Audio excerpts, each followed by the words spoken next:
The results of the boxing match between Joshua and Paul in some way led to the car accident that claimed the lives of his friends. You may be wondering why people are saying that. Well, if you know how this world truly works, then you understand this is exactly how things happen. When situations like this happen more often than you would think, it's not just a random accident, but a price that needed to be paid. Hey, now listen, Anthony Joshua just got into the car accident. Yeah, we can all agree we saw it. I knew from the beginning.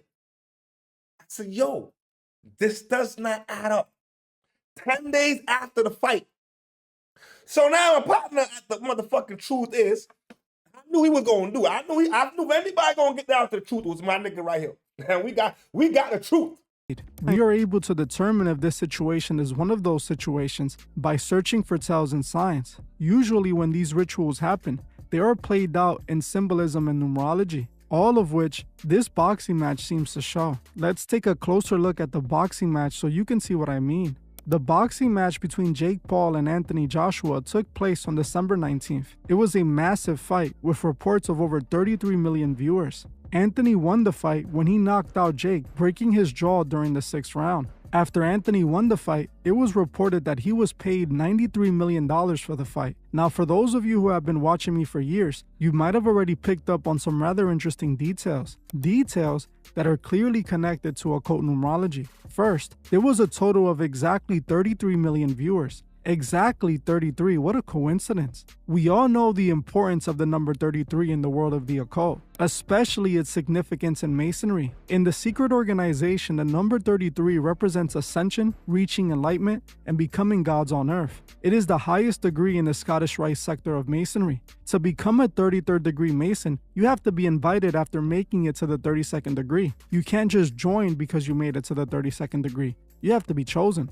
When big public events are used for rituals, they tend to hide signs through symbolism and numerology that represents the ritual. This could be just that, as I believe they reported exactly 33 million viewers to indicate the ritual. Another interesting detail is how many rounds the fight lasted. It is being reported that Joshua knocked out Jake Paul during the 6th round, another number heavily used in numerology. See, the number 6 in the occult represents man's human imperfection and weakness. Anybody who watched that fight knew Jake was running, knew Joshua could have been knocked that nigga the fuck out. The 6th one, listen, bro, I know the numbers. When I said 6th round, oh, okay, well, there goes another fucking, you know what I'm saying? Now, you could say it's by chance. The nigga, I don't think it's by chance. Nope. It also represents the number of the beast. While it might look like a coincidence the fight only lasted 6 rounds, most people already know these influencer boxing matches are all rigged and scripted. They chose this match to end in the 6th round because it was all a part of the ritual. Joshua beat Jake Paul in the 6th round while 33 million people were watching. In the occult representation of this ritual, Joshua transcends from man to God after beating Paul. Joshua was then paid exactly $93 million, which again is connected to the occult numerology. If you flip and invert 93, you get 63 or 36, which again goes back to the number of man becoming God. This fight was rich in symbolism. I also found some interesting symbolism from before the fight during the weigh-in. While Jake Paul and Anthony Joshua posed for the camera, I noticed Nakisa Baidari, Jake Paul's MVP associate, doing a Masonic hand gesture. This to me says a lot, as he's standing between both men doing the symbol, almost showing that all of this was about to be a giant ritual. Listen, that nigga was there for a reason. I don't know why he's even standing in between the two niggas. Go back and watch fights and shit. Where the fuck is there some random nigga behind the two niggas who's supposed to fight? I'm just throwing it out. True. Especially since we know what ended up happening just a few days later after the fight. Now, when it comes to Jake Paul, we don't need to look too deep into him. He's openly involved in the order and has shown his alliance many times over. When it comes to Joshua, I also found ties to the Masonic order as well. Anthony has this photo standing over the checkerboard floor with a Greek god statue behind him. This photo was likely taken at a Masonic temple. The checkerboard floor is found at every Masonic lodge. I am confident this photo was taken inside of a lodge. Anthony actually has a direct connection to the Masons, believe it or not. He collaborated with a Masonic lodge that auctioned off his boxing shorts. This entire event was hosted by the Freemasons, indicating Joshua is likely a Freemason, as they only work with their own, which isn't at all far-fetched because many boxers are actually Freemasons. Lady T, exactly. That's exactly what's going on. Sold himself, sacrificed the homies. Yeah, that's exactly what happened. I'm telling you what happened. The moment I saw the shit go down, I said, yo, nigga, this is not regular.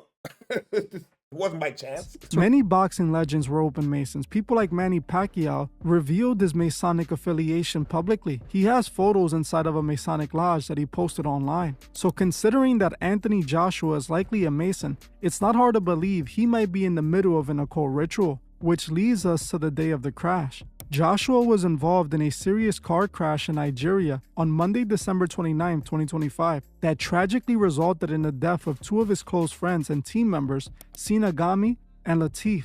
Joshua himself sustained minor injuries and was taken to a hospital for observation, where he was in stable condition and was eventually released. Investigations by the FRSC and local police indicated that the Lexus they were in was traveling at an excessive speed and lost control during an overtaking maneuver, crashing into a truck. The impact was mostly on the passenger side of the vehicle, where his coach and trainer were sitting. Just like that, 10 days after winning one of the biggest paydays, he ends up losing his close friends and members of his team. Now, what many people are saying is that the timing is quite strange. We all know accidents do happen, I'm not saying they don't. But knowing the pro sports world and its connections to the occult and masonry, I can't lie, all of this looks like it could be connected. Anthony could have unknowingly or even knowingly participated in some sort of occult ritual. When I saw this happen, all I kept thinking about was the movie Him. I kept thinking about the trailer scene where Marlon asked the question, to be the GOAT, what are you willing to sacrifice? The film is about the relationship between a student and his hero.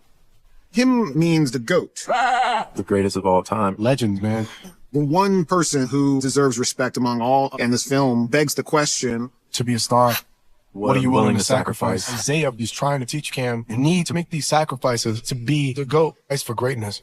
If you want to be the GOAT, you have to take it from... Anthony just made $93 million in one fight, but the question is, did he sacrifice his close friends for it? While people might think Him was just a movie, I recently covered a story of a former professional soccer player who admitted he was approached by the secret societies, claiming that they wanted to initiate him into the secret order so that they could make him a big star. But the downside was he was going to have to be willing to sacrifice a loved one. Former professional soccer player Khalil Lambin, you have an absolutely wild story, including the offer to sell your soul for success.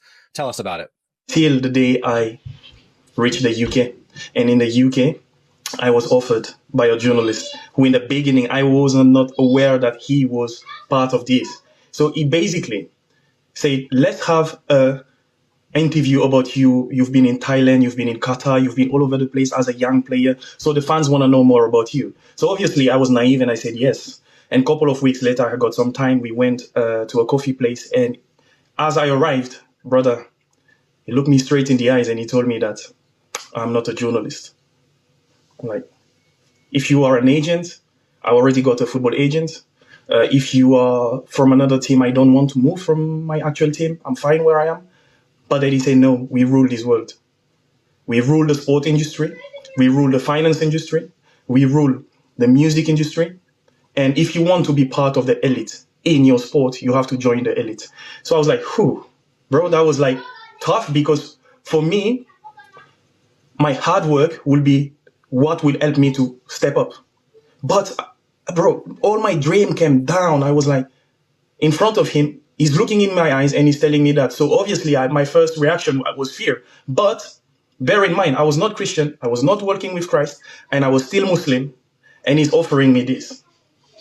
If you ask me today what kept me is my beloved mother who always told me, don't you ever sell your soul. And while this man is speaking to me, I could hear the voice of my mom in my ears. Do not sell your soul. Do not sell your soul.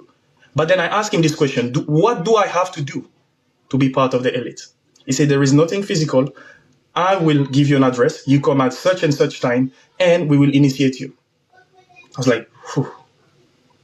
And as the voice of my mom was a seed in my heart, she kept, as he's speaking, I'm hearing, do not sell your soul. Do not sell your soul. I was like, I can't do that. And I could see his energy, his aura was getting like really, no. Hey, that's going to be possible. And I was like, no, I can't. And if you ask me today, I know that Jesus saved me from that. And as I'm reading the Bible says that what would a man give in exchange for his soul? I was like, that's exactly what happened to me a couple of years ago. But now that I'm in ministry, supporting sports people into the world of football, I'm seeing footballers after one another coming to me and say, bro, actually your testimony touched me because I've joined them. Are you sure Jesus can save me? Say, what did you do for you to join? They asked me to offer my son. They asked me to go into some intimate relationship with my own mother. They've asked me to sacrifice such person in a car crash. You see, in the physical realm, it will be like a car crash, a cancer, something, but somebody has offered them because they have the same blood. And if you look back in the Old Testament, you can see child sacrifice. You see, so as I am seeing this footballer telling me, I say, God, you've actually saved me from something so dark. Now, I hope that's not what Anthony did. I hope he didn't do something that evil, and as sad as it is, I hope this was just an accident. But when it comes to those in this industry, you have to expect things like this to happen. I pray for those families who lost a loved one because of this. I hope they find peace. I don't want to disrespect them at all. I just want to point out the patterns that I always notice in these situations. More often than not, we see these big level ups come accompanied by a tragic loss, just like we're seeing in this situation. I want to know what you guys think below. Do you think this is all connected or just a dark coincidence? The nigga left football. You was the nigga. And you left. It's like when Mace left rap. Okay? Somebody or something scared you. There's no way around it. We cannot deny it. The nigga wasn't hurt. You know what I'm saying? He ain't had no bitch scandal. He ain't had no fucking goddamn gambling scandal and shit, no drugs and shit. That nigga was scared. Something scared the fuck out the nigga. So, I like the comment. It was cap. I'm going to have to say, nigga, I think that something suspicious is going on. That's what I believe. I believe something don't add the fuck up. You know what I mean?